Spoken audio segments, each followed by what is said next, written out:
जब तक कर्ता का भाव, ये मैं जब तक खत्म नहीं होगा तब तक साधना चलेगी। लेकिन इस साधना में तुम कुछ नहीं कर पाओगे आशीर्वाद के सिवा, बैठने के सिवा। गुरु के अलावा कोई रास्ता ही नहीं। नहीं तो कबीर दास जी भगवान से तुलना करते गुरु की, और भगवान से बड़े होने की तुलना करते? कभी ना करते। तो साधना तो करनी पड़ेगी, श्रम करना पड़ेगा, श्रमण बनना पड़ेगा, सन्यासी बनना पड़ेगा। लेकिन मामला सारा होगा आशीर्वाद से। तुम सिर्फ बैठो। यही इस मार्ग की सबसे बड़ी पीड़ा है कि साधन से प्राप्त नहीं होगा। मतलब छोड़ दे, भाग्य पर छोड़ दे, नहीं, साधना करना पड़ेगा।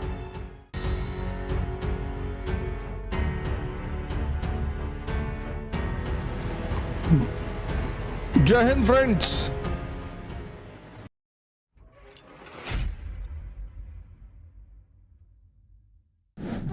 गुरुदेव भगवान की चरणों में सादर चरण स्पर्श, सादर प्रणाम। इस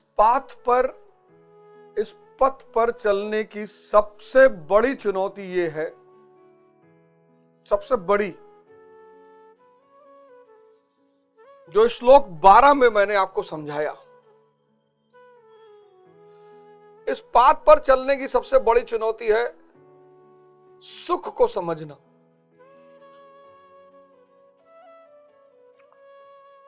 और संसार का एक नियम है, जब तक आप किसी चीज को समझोगे नहीं, आप उसके पार नहीं जा पाओगे।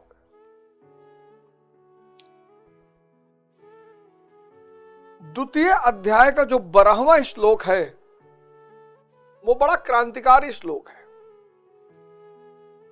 अगर आप उस श्लोक को समझ गए तो आपको पता चलेगा कि यार सुख जो है ना, वो एक छलावा है, इंद्रिय विषय संयोग। सबसे क्रांतिकारी श्लोक है अब तक के अध्याय में, सबसे क्रांतिकारी, कि सुख जो है वो इंद्रिय विषय संयोग का खेल है। 50 के बाद इंद्रियां ढीली पड़ जाएंगी, खत्म हो जाएंगी, सुख भी जीवन में खत्म हो जाएगा, और मरने की कामना के सिवा कुछ भी नहीं बचेगा। इसलिए बुद्ध वो जो 4 चीज देखते हैं ना, बुजुर्ग आदमी देखते हैं, बुजुर्ग में इंद्रिय खत्म हो चुकी, इनएक्टिव हो चुकी है। बीमारी, इंद्रिय इनएक्टिव, मृत्यु, इंद्रिय इनएक्टिव। जो चौथी चीज वो देखते हैं कि सन्यासी में इंद्रियों के सुख पर आनंदित नहीं है, चेहरा चमक रहा है, आनंदित होते हुए जा रहा है, क्योंकि इंद्रिय विषय संयोग का खेल खत्म कर दिया है उसने तप के द्वारा। अब वो अपनी चेतना के उस पर आनंदित है, किसी पे निर्भर ही नहीं है। ये बहुत गलत विचारधारा है आम लोगों की कि सन्यासी त्यागी है और उसके जीवन में कोई सुख नहीं है, आनंद नहीं है, सर्व परम आनंद में है। जिसने भी इंद्रिय विषय संयोग को तोड़कर चेतना से संबंध बना लिया, उसकी पर निर्भरता खत्म हो गई। सुख के लिए दूसरों पर निर्भरता, हम सब सुख के लिए दूसरों पर निर्भर हैं। इंद्रियों का जीवन यानी दूसरों पर निर्भरता, और यही हमारे दुख का कारण है।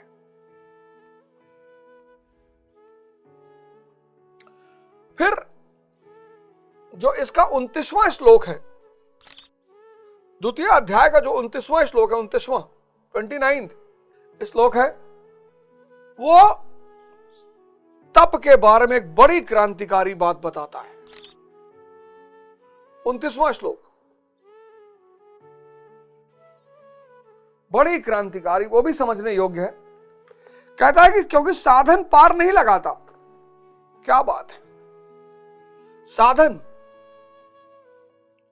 साधन पार नहीं लगाता। पूजा पाठ, ध्यान, योग,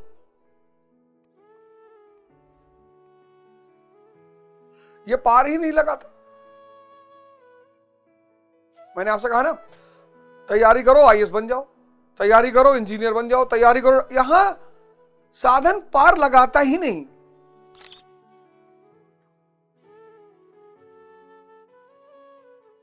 अक्रिया है, अक्रिया, ये इसका सबसे बड़ा रहस्य है। अक्रिया, साधना यानी अक्रिया, कुछ करना ही नहीं ना। ये एक बहुत क्रांतिकारी बात है। अक्रिया, सिर्फ बैठना है।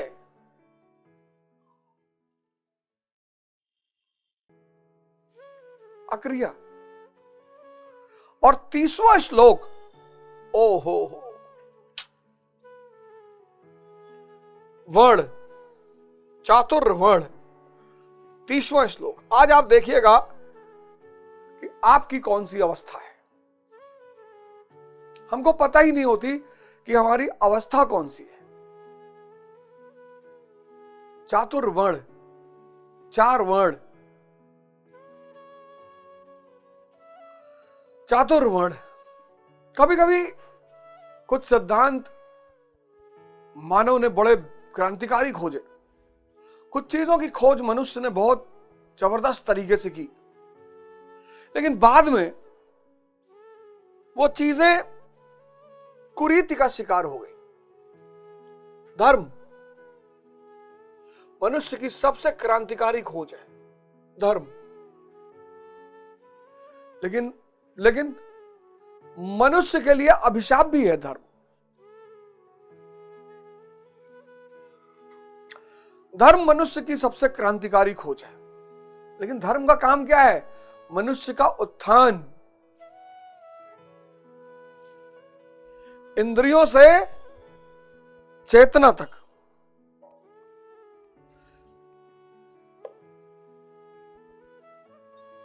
मनुष्य का धर्म का काम क्या है? मनुष्य का उत्थान, इंद्रियों से, सेंसेस से उठाकर कहां पहुंचाया? कॉन्शियस। सिद्धार्थ को क्या बना देगा? बुद्ध। इंद्रिय विषय संयोग से बाहर निकालकर परम आनंद की स्थिति में ला देगा, सच्चित आनंद।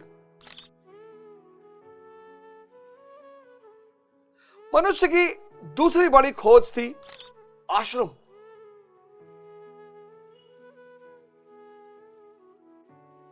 बॉलीवुड वालों ने एक सीरीज बना डाली आश्रम नाम से, और उसमें दिखाया कि भारत के संत आश्रम में क्या क्या करते हैं। हमला किया भारत के आश्रम व्यवस्था पर, सही भी किया, कई सारे संत पकड़े भी गए उसमें, तो उन्होंने उसी चीज को दिखाने की कोशिश की, पर ऐसा है नहीं। आश्रम मतलब वो स्थान जहां व्यक्ति को साधना करना सिखाया जाए, श्रम करना सिखाया जाए। क्योंकि मनुष्य के लिए सबसे चुनौतीपूर्ण काम है अपने को डिसिप्लिन में रखना।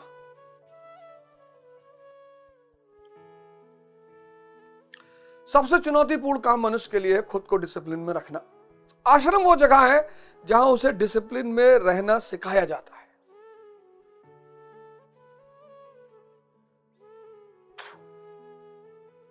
आश्रम।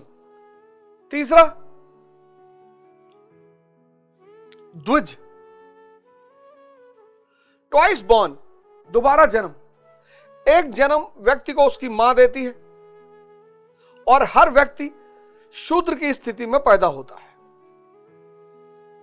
शूद्र यानी जो षड्यतन, इंद्रिय और मन पे जी रहा हो, सुख दुख के चक्र में फंसा हो, अविद्या का शिकार हो, माया का शिकार हो, और फिर दूसरा जन्म उसे गुरु देगा।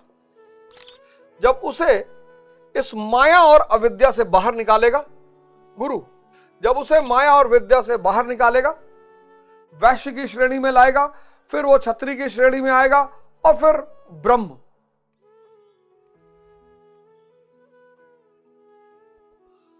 ऐसी चौथी व्यवस्था है वर्ण व्यवस्था। बड़ी प्यारी चीज, बड़ी प्यारी चीज, पर एक छोटा सा परिवर्तन ने इस वर्ण व्यवस्था को जहर बना दिया।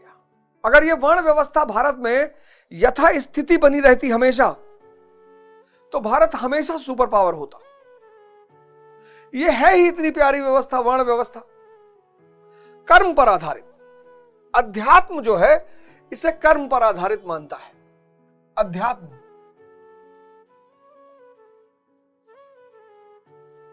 कर्म पर आधारित। जैसे बुद्ध वर्ण व्यवस्था का सपोर्ट करते हैं, पर वो कहते हैं कर्म पर आधारित। ब्राह्मणवाद ने क्या किया, इसको जन्म पर आधारित कर दिया। अब सारे ब्राह्मण चाणक्य थोड़ी होंगे, और ना सारे राजपूत राणा सांगा होंगे।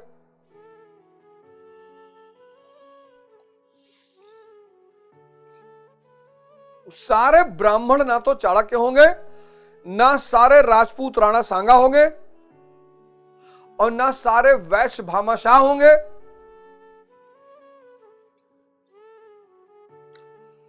और ना सारे शूद्र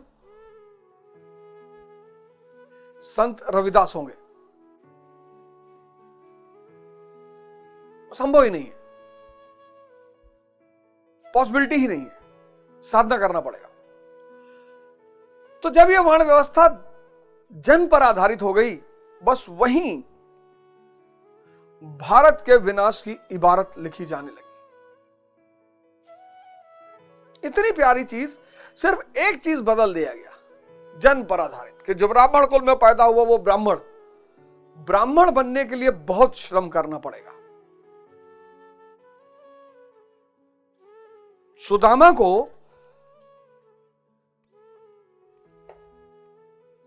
ब्राह्मण थे, लोग कहते हैं गरीब थे, कोई गरीब वरीब नहीं थे। सुदामा के पास एक ऐसा धन था जिसके लिए भगवान ललायित रहते हैं, और वो धन है भाव का।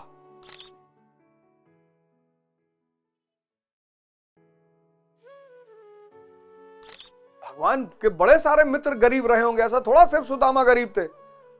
भाव, भजन बना है, भाव के भूखे हैं भगवान। 30वां श्लोक जो है इतने बड़े विज्ञान की चर्चा करता है। आप सब लोग आज इस बात को बहुत गौर से सुनिए और देखिए कि हमने कैसे विज्ञान को खो दिया। देहि नित्यम मवध्यो अयम देहे सर्वस्य भारता तस्मा सर्वाणि भूतानि न त्वम सोची तुम हर्षि। अर्जुन, यह आत्मा सबके शरीर में सदैव अवध्य है, अकाट्य है, इसलिए संपूर्ण भूत प्राणियों के लिए तू शोक करने योग्य नहीं है। आत्मा अविनाशी है, अरूप है,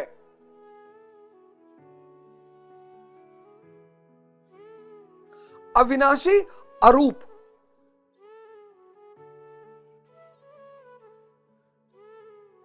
इन दो भौतिक आंखों से वो दिखती ही नहीं, और मनुष्य इसी से देखने का आदी है। इन दो भौतिक आंखों से वो दिखती ही नहीं, किसी को नहीं दिखी, सवाल ही नहीं है,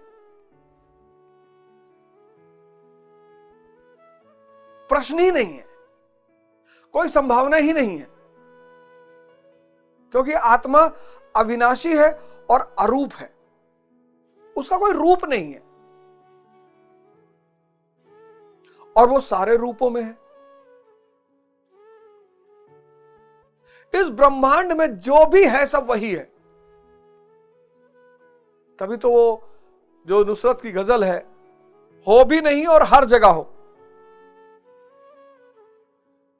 हो भी नहीं और हर जगह हो, तुम एक गोरख धंधा हो। अपनी पहचान के खातिर है बनाया सबको, सबकी नजरों से मगर खुद को छिपा रखा है।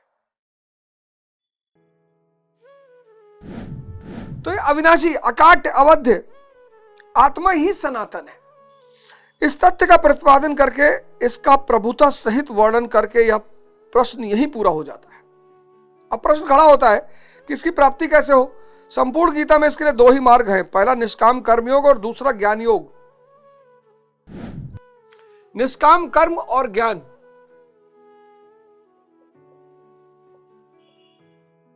निष्काम कर्म योग और ज्ञान योग,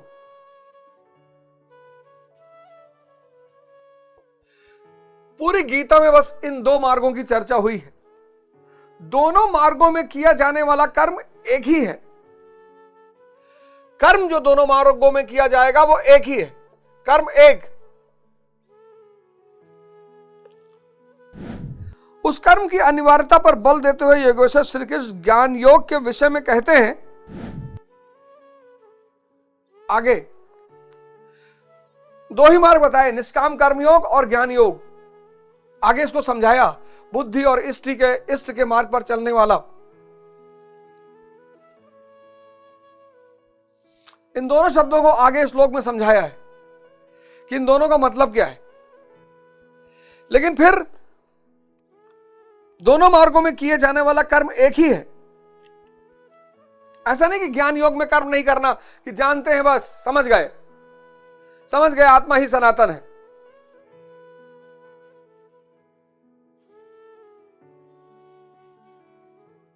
समझ गए इंद्रिय विषय संयोग नहीं करना, समझ गए ठीक है, पर साधना तो करनी पड़ेगी। बहुत लोग समझते हैं कि समझ गए बस, समझ गए वो तो बहुत अच्छी बात है, पर साधना करनी पड़ेगी। निष्काम, इष्ट को आगे रखकर, इष्ट। यहां बुद्धि, इसीलिए तो बुद्ध जो है वो ईश्वर और आत्मा की बात नहीं करते, कहते आत्म दीपो भव, अपना दीपक खुद जलाओ।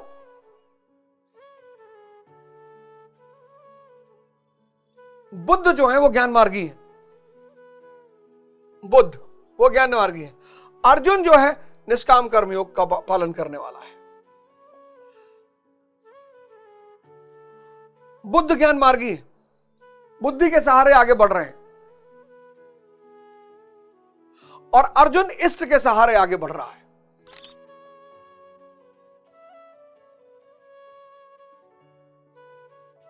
लेकिन साधना दोनों कर रहे हैं।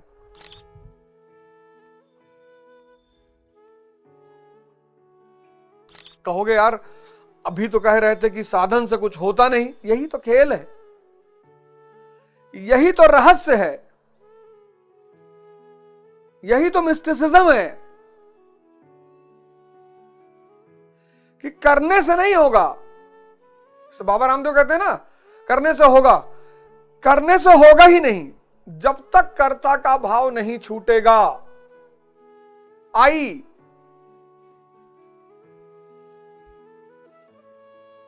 व्यक्ति पैदा होता है, जब व्यक्ति पैदा होता है तो उसको मैं का भाव समाज देता है, परिवार देता है। बड़ा महत्व है इसका। परिवार और समाज मैं का भाव देता है। मैं अवध ओझा, पुत्र श्री माता प्रसाद ओझा, निवासी गोंडा, भारतीय।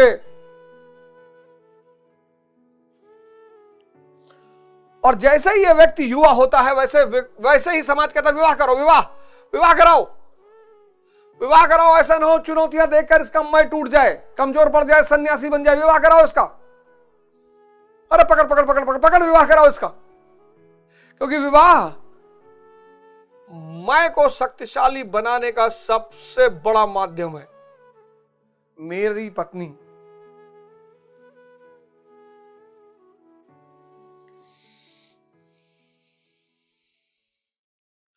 फिर मेरा बच्चा, फिर मेरा परिवार।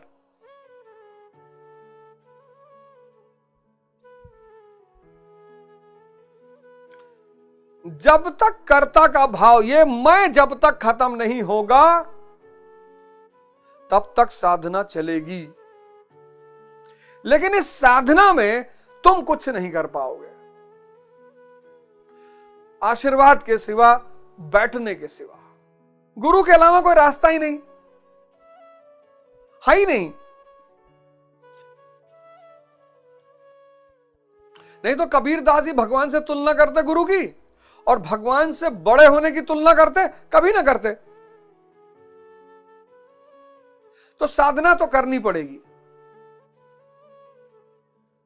श्रम करना पड़ेगा, श्रमण बनना पड़ेगा, सन्यासी बनना पड़ेगा, लेकिन मामला सारा होगा आशीर्वाद से। तुम सिर्फ बैठो। यही इस मार्ग की सबसे बड़ी पीड़ा है कि साधन से प्राप्त नहीं होगा। मतलब छोड़ दें, भाग्य पर छोड़ दें, नहीं, साधना करना पड़ेगा। और दोनों में से कोई एक मार्ग आप निकाल लो, निष्काम कर्म योग, इष्ट को सामने कर लो और साधना करो, या बुद्धि का सहारा ले लो और सामना करो और साधना करो, पर साधना करना पड़ेगा।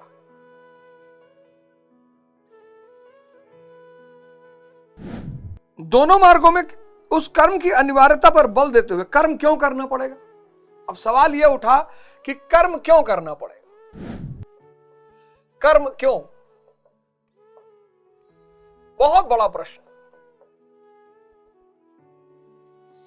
और इस कर्म पर आधारित वर्ण में विभाजन। स्वधर्मापि चावेक्ष न विकंपितुमहर्षि धर्म्यादि युद्धक्षो धर्म्यादि युद्धक्षो अयंत छत्रस न विद्यते। अर्जुन, स्वधर्म देखकर भी तू भय करने योग्य नहीं है। अब एक नया टर्म आ गया, स्वधर्म। स्वधर्म देखकर भी तू भय करने योग्य नहीं है, क्योंकि धर्म संयुक्त युद्ध से बढ़कर अन्य कोई परम कल्याणकारी मार्ग क्षत्रिय के लिए नहीं है। सबको करना है। अभी तक तो आत्मा शाश्वत है, आत्मा सनातन है, वही एकमात्र धर्म है कहा गया। अब यह स्वधर्म कैसे? धर्म तो एकमात्र आत्मा ही है, वह तो अचल स्थिर है, तो धर्माचरण क्या है? वस्तुतः इस आत्म पथ में प्रवृत्त होने की क्षमता हर व्यक्ति की अलग अलग होती है। स्वभाव से उत्पन्न इस क्षमता को स्वधर्म कहा गया है। वस्तुतः इस आत्म पथ में, ये जो आप साधना के पथ में चलते हैं ना, आत्म पथ, इस आत्म पथ में चलने की जो क्षमता है,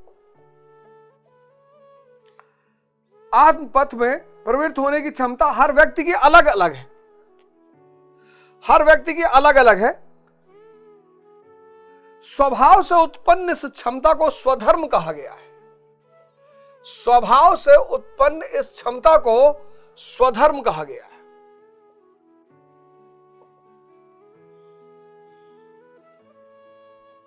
बहुत प्यारा कॉन्सेप्ट सामने आने जा रहा है, बहुत प्यारा। आपकी कुंडली देखी किसी एस्ट्रोलॉजर ने और आपसे उसने कहा कि शराब और मांस छोड़ दो। आपने कहा यार ये शराब और मांस से मेरी तरक्की का क्या लेना देना है? 3 गुण के प्रभाव में मनुष्य रहता है, सत्व, रज और तम। तम गुण, तमोगुण का आदमी, आलस्य, निद्रा से घिरा हुआ आदमी, अकूट आलस्य और निद्रा से घिरा हुआ आदमी। मतलब मन कुछ करने को होगा ही नहीं, विचार बहुत होंगे, ये कर डालें, वो कर डालें, ऐसा कर डालें, कल ये कर डालें, परसों ये कर डालें, पर कर कुछ नहीं पाओगे। पता है क्यों? तमस।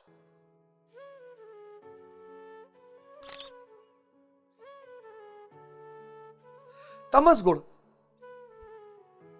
मैंने बहुत लोगों को देखा, मैं एक समय था, मैं खुद इस चीज का शिकार था। विचार बहुत थे, होता कुछ नहीं था, और बड़े अच्छे अच्छे विचार कि ये कर डालो, ये कर डालो, ये कर डालो, ऐसा कर डालो, पर हो कुछ ना। तमस मतलब मन कुछ करने ही नहीं देगा,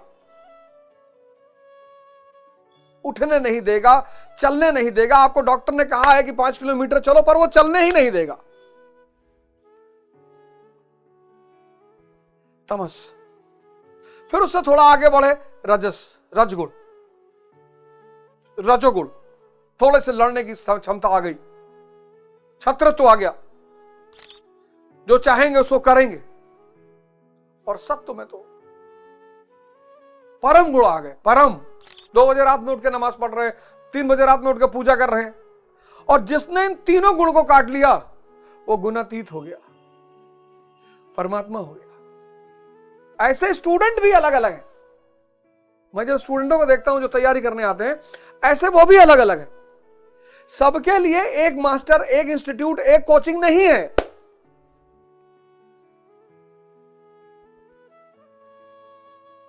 क्यों?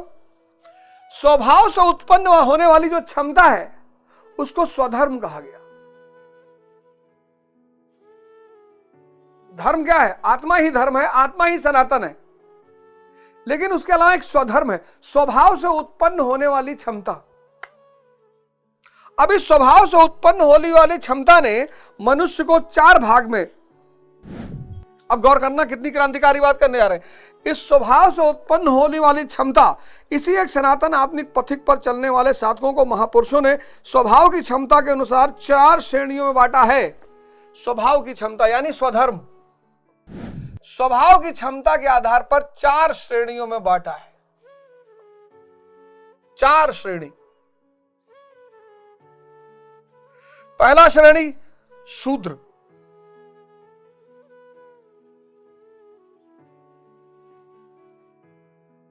स्वभाव की क्षमता यानी स्वधर्म, याद रखना, स्वभाव की क्षमता यानी स्वधर्म। 4 श्रेणी, शूद्र, वैश्य, क्षत्रिय और ब्राह्मण। साधना की प्रारंभिक अवस्था में प्रत्येक साधक शूद्र अर्थात अल्पज्ञ होता है। अल्पज्ञ, कुछ नहीं पता। घंटों घंटों साधना की प्रारंभिक अवस्था में प्रत्येक साधक शूद्र अर्थात अल्पज्ञ होता है। घंटों भजन में बैठने पर वह 10 मिनट भी अपने पक्ष में नहीं पाता। घंटों वह प्रकृति के माया जाल को काट नहीं पाता। इस अवस्था में महापुरुष की सेवा से ही उसके स्वभाव में सद्गुण आते हैं। सेवा, यह है सेवा, सत्संग और सुमिरन का फेस, शूद्र का फेस।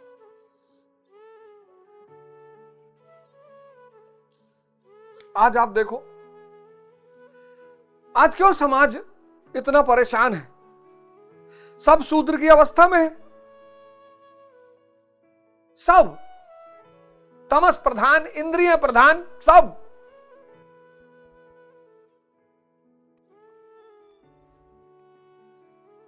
और धर्म का परित्याग कर दिया है। कहते हैं धर्म वर्म कुछ नहीं होता, यही स्वर्ग है, मौज मस्ती करो।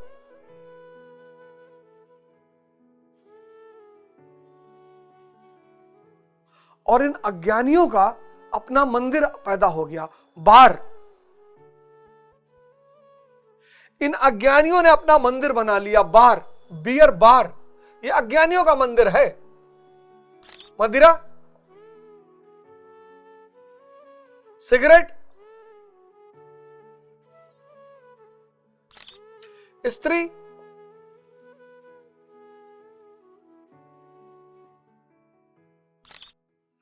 और मादक संगीत। संगीत नहीं, मादक, जो आपको भुलवा दे।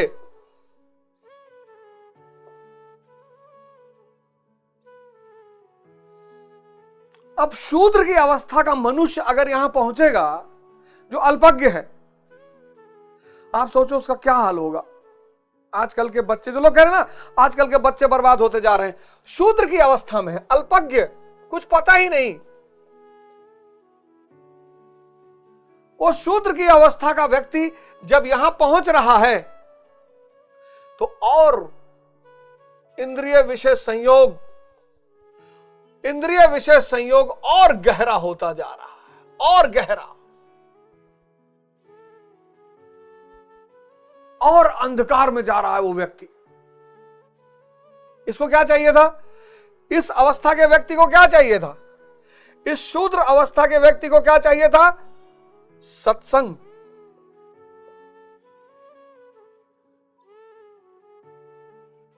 शक्तिशगढ़ चले गए, दिव्य ज्योति जागृत संस्थान चले गए,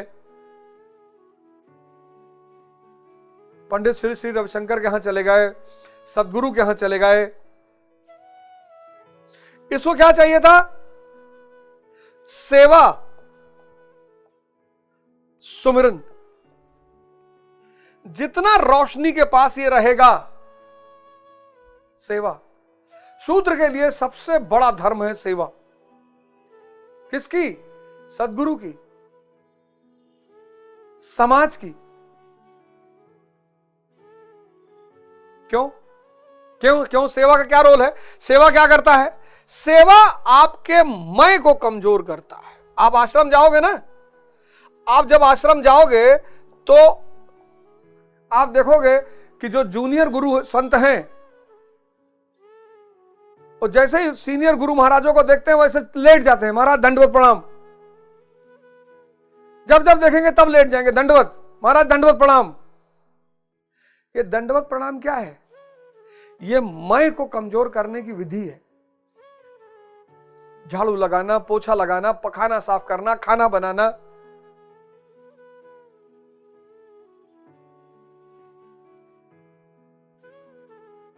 आज के मां बाप तो कहते हैं हम अपने बच्चों को काम ही नहीं करने दे रहे हैं। आज के तो मां बाप कह रहे हैं भाई साहब अपने बच्चों को काम ही करने नहीं दे रहे। गलत कर रहे हैं, उनको थोड़ा बहुत काम करने दें।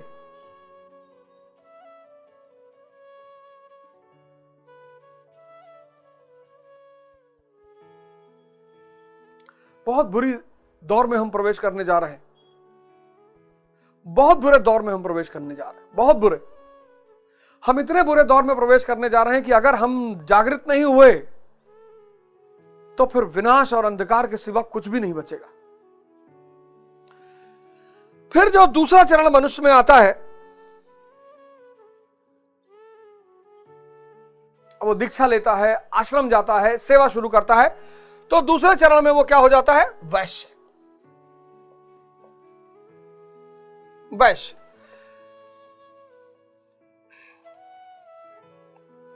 अब सेवा से सद्गुण पैदा होने लगते हैं।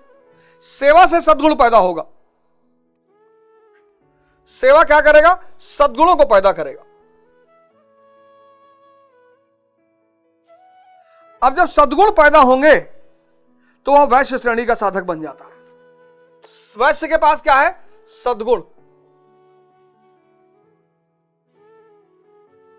यह सेवा करने से आया है, वैश्य श्रेणी का साधक बन जाता है।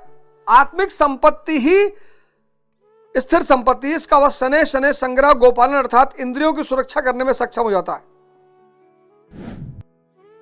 गोपालन, गो यानी इंद्रियां, गाय पालना नहीं, गोपालन। गो यानी इंद्रियां, इंद्रियों की रक्षा।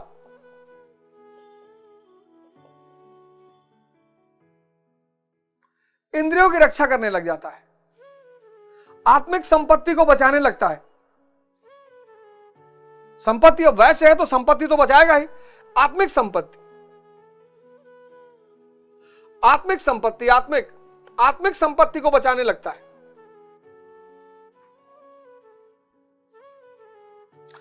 और इस आत्मिक संपत्ति को बचाते बचाते काम, क्रोध इत्यादि से इंद्रियों की हिंसा होती है तथा विवेक वैराग्य से इनकी सुरक्षा होती है।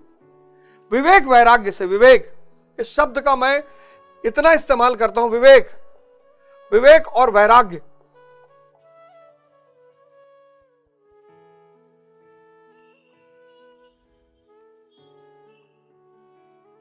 लेकिन वैराग्य एक दमन से आता है, दबाने से आता है, एक समझ से आता है। विवेक जहां पैदा हो जाएगा वैराग्य अपने आप आएगा। विवेक बड़ी जादुई चीज है। हनुमान चालीसा कहती ना, बल बुद्धि विद्या देव मोहि हरहु कलेश विकार। बल बुद्धि विद्या, विवेक जो है ना वो अंतर्दृष्टि से पैदा होती है। जब आप ध्यान करना शुरू करोगे तो अंतर्दृष्टि का जन्म होगा, इनसाइट।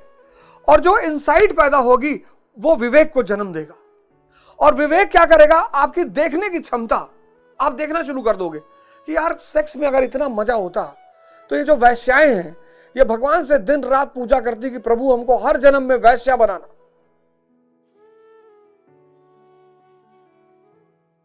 अगर सेक्स में इतना मजा होता तो ये सारे बुजुर्ग जवानों से कहते कि छोड़ना मत गुरु।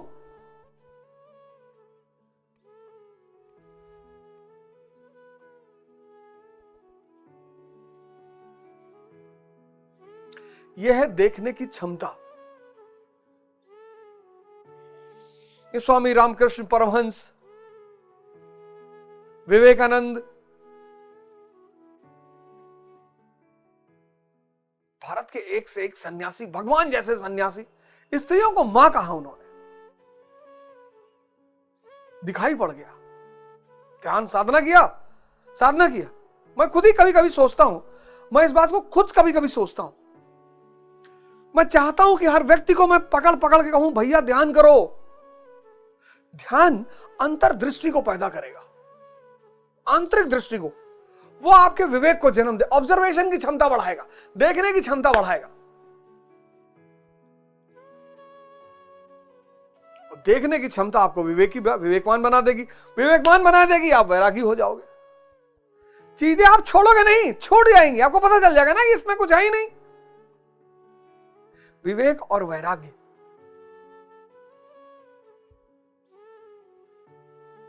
नहीं तो लड़ाई चलेगी, बहुत लड़ाई चलेगी। डायबिटीज के पेशेंटों से पूछो, चावल छोड़ना कितना कष्टकारी है उनके लिए। मिठाई तो बहुत दूर की बात है। कोई डायबिटीज के पेशेंटों से पूछे, और मैं आपको बता दूं कि डायबिटीज शुद्ध ध्यान के अभाव की बीमारी है, शुद्ध। अगर आपको शुगर ठीक करनी है, आप ध्यान करो। आपकी जो इंद्रियों का सबसे शक्तिशाली भाग है, यानी आपका जीभ, वो आपके नियंत्रण में आ जाएगा। भोजन पर जो है आपका ना, वो कब्जा हो जाएगा। आप जो चाहोगे वही खाओगे।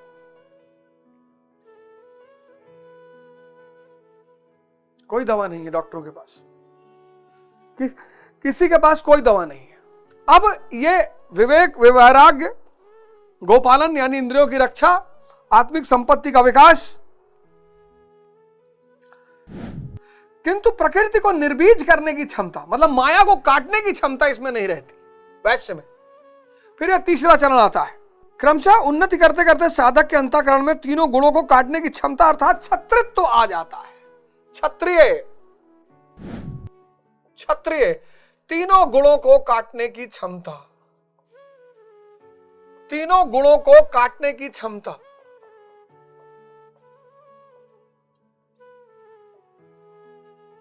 बड़े सारे हमारे मित्र हैं, वो महाराज जी के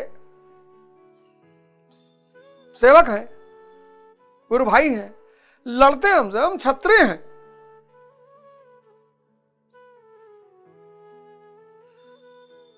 गुरु भाई तो छोड़ो, कहते हैं हम गुरु महाराज के रिश्तेदार हैं। अच्छी बात है, आपका सम्मान किया जाना चाहिए। और आप गुरु महाराज के साथ रहकर, आप जाति से कोई ब्राह्मण नहीं है, जाति से कोई क्षत्रिय नहीं है, कर्म से। जिसके अंदर तीनों गुणों को काटने की क्षमता, सत्व रज तम, आगे डिस्कस किया है।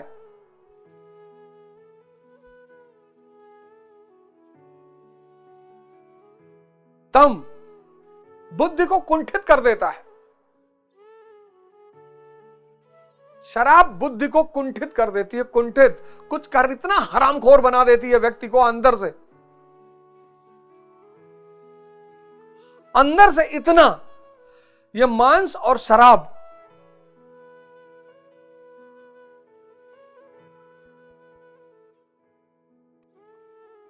आप जानो शुद्ध निकम्मा।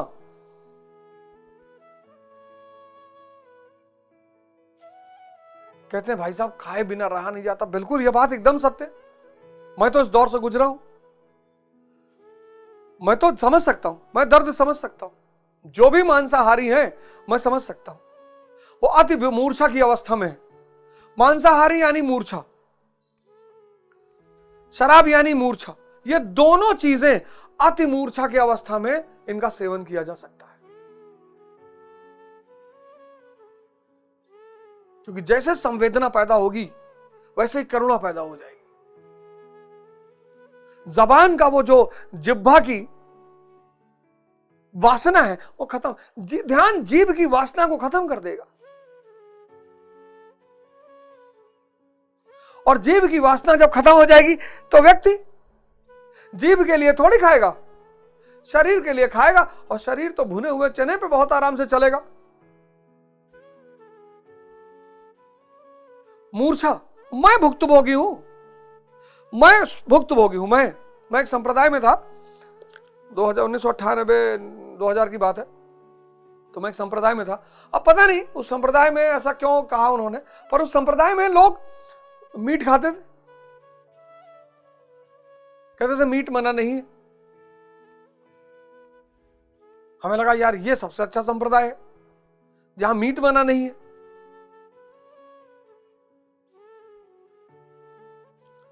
आपकी मूर्छा और जागृति आपके भोजन की अवस्था को बताएंगी।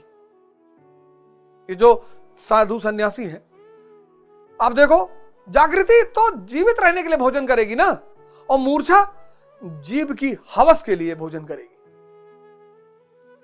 तो जब तीनों गुण, और अर्जुन क्या है? क्षत्रिय श्रेणी का साधक है अर्जुन। इसी स्तर पर प्रकृति और उसके विकारों को नाश करने की क्षमता आ जाती है। प्रकृति और उसके विकार को नाश करने की क्षमता आ जाती है, इसलिए युद्ध यहीं से आरंभ होता है। क्रमशः साधन करके साधक ब्राह्मणत्व की श्रेणी में बदल जाता है। इस समय मन का शमन, इंद्रियों का दमन, धारावाही चिंतन, सरलता, अनुभव, ज्ञान इत्यादि लक्षण साधक में स्वाभाविक प्रवाहित होते हैं।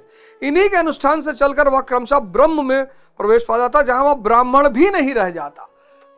फिर ब्राह्मण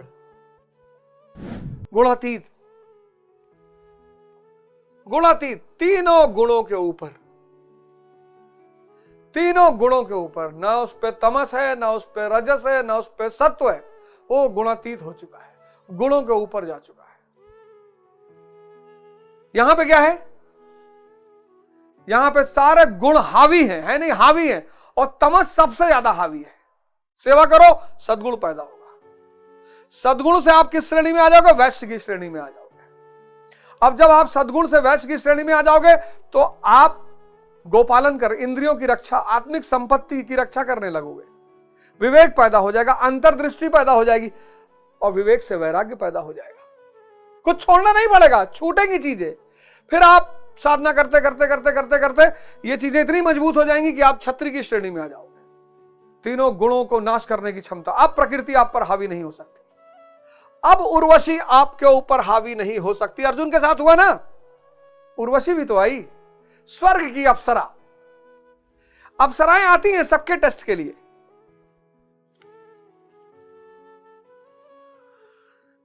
क्योंकि इंद्रिय विषय संयोग में सबसे महत्वपूर्ण चीज है काम। शंकर जी ने जला दिया, कामदेव आए छेड़ने शंकर जी को, शंकर जी ने आंख खोली, जला दिया। ये था तीसरी आंख। ये आजकल के बच्चे बेचारे, युवा, इनको पता नहीं क्या क्या सिखाया जा रहा है। इनको पता, अच्छा वो पश्चिम का सिद्धांत मानववाद का, वो भी गलत नहीं है। वो पश्चिम का सिद्धांत, वो पश्चिम के सिद्धांत यहां लागू किए जा रहे हैं, यहां चलेगा नहीं, यहां वो चलेगा नहीं। मतलब आप सोचो, सेक्स की गोली आएगी बाजार में,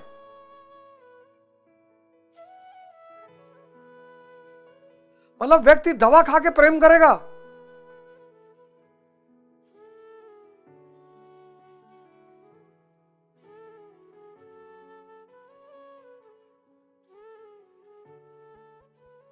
और फिर जब अर्जुन युद्ध के द्वारा, कठोर साधना के द्वारा उन तीनों गुणों को काट के ब्राह्मणत्व में प्रवेश करेगा, तो वो गुणातीत हो जाएगा।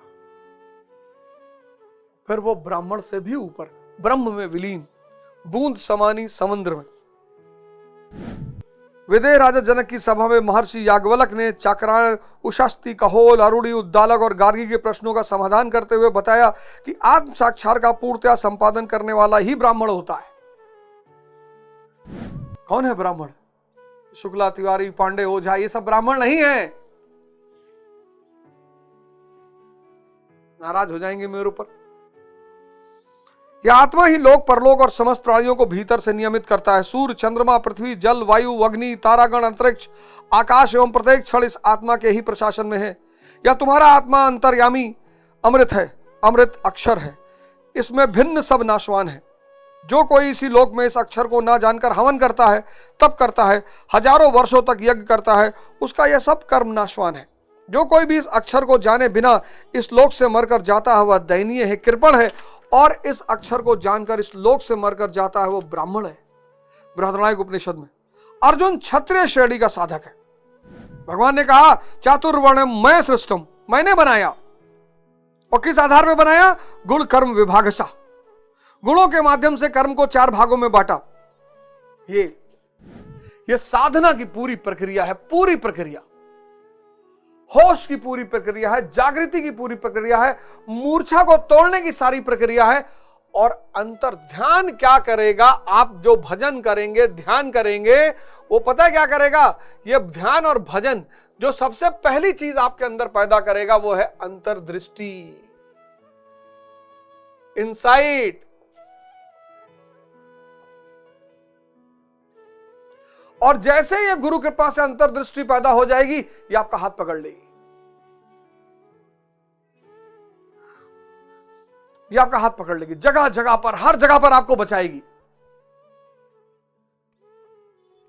एक छोटी सी दिया आपके अंदर जल जाएगा, वो हर जगह आपको बचाएगा, आपकी रक्षा करेगा।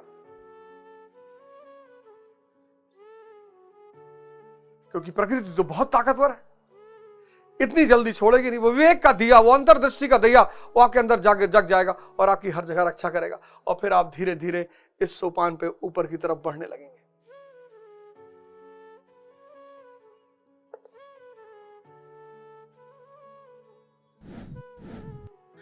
श्रेयः स्वधर्म विगुण परम पर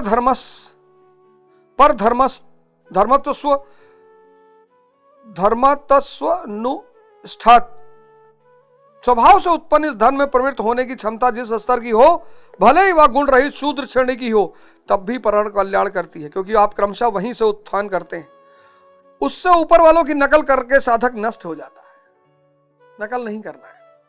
अर्जुन क्षत्रिय श्रेणी का साधक था, इसलिए श्री कृष्ण कहते हैं कि अर्जुन अपने स्वभाव से उत्पन्न इस युद्ध में प्रवृत्त होने की अपनी क्षमता को देखकर भी तू भय करने योग्य नहीं है। इससे बढ़कर दूसरा कोई कल्याणकारी कार्य क्षत्रिय के लिए नहीं है।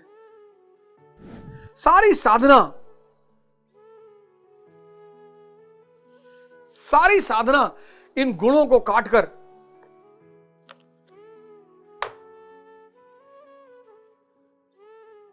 ये बड़ा जबरदस्त विज्ञान है, बहुत जबरदस्त और गूढ़ विज्ञान। जब तक आप चलोगे नहीं ना, इसी में लिखा हुआ है कि कुछ तो समझने योग्य है, कुछ आप क्रियापथ पर चलोगे तब आपको पता चलेगा। जैसे आपने साथ ध्यान शुरू किया, अब जब आपने ध्यान शुरू किया तो आप बैठ ही नहीं पा रहे हो, तमस हावी है,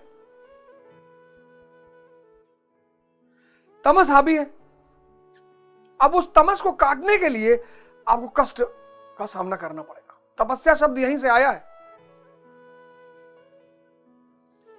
मतलब मैं बता नहीं सकता हूं, हालांकि मैं रोया बहुत हूं, बहुत छटपटाया हूं, बहुत रोया हूं, लेकिन मुझे एक बात पता चल गई थी कि बॉस इससे बाहर निकला जा सकता है। वो पहला चरण बड़ा खतरनाक है, यहां से यहां पहुंचना बड़ा खतरनाक है। ये जो दूरी तय करना है ये बहुत खतरनाक है, और अकेले तो हो ही नहीं सकता। आप में से बहुत सारे लोग अकेले रहते हो, अकेले हो ही नहीं सकता। इसके लिए सत्संग बहुत जरूरी है। इसलिए मंदिर बने थे, मस्जिद बना था, गुरुद्वारा बना था कि आप डेली वहां एक टाइम पर पहुंचोगे। आपने उसको लड़ने का माध्यम बना लिया। ये सारी चीजें सिर्फ सत्संग दिलाने के लिए बनी थी।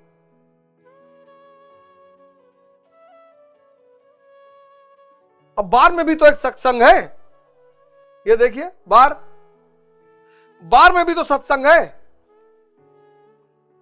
जैसे मंदिर में सत्संग है, ऐसे बार में भी सत्संग है। यहां आप अकेले बैठते ही नहीं, 50 लोग आपके साथ बैठे हैं।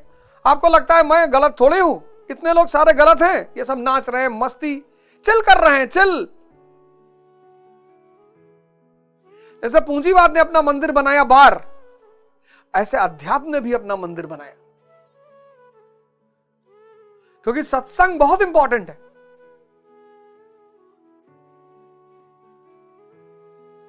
सत्संग आपको साहस देता है आरंभिक चरण में। अगर क्लास के 10 लड़के मुर्गा बने हो तो मुर्गा बनना कष्टकारी नहीं होता, लेकिन अगर अकेले बने हो, यहां की जो साधना है, इस स्टेज की जो साधना है, यह सत्संग की साधना है। फिर आप इससे ऊपर उठेंगे, फिर आप अकेले, फिर तो आप एकांत में आ जाएंगे। लेकिन आरंभिक चरण में सत्संग बहुत मस्त है। इसलिए आप सबसे सादर हाथ जोड़कर निवेदन है, किसी ना किसी गुरु से जुड़ें, किसी ना किसी आश्रम से जुड़ें, संगत करें। आपके क्षेत्रों में आप जहां रहते हैं वहां बहुत सारे संस्थाएं चलती हैं जहां सत्संगी आते हैं, सेवा होती है, सुमिरन होता है, और फिर आपका भी ये विकास क्रम शुरू होगा। अगले एपिसोड में आपसे फिर मुलाकात होगी। जय हिंद, जय भारत।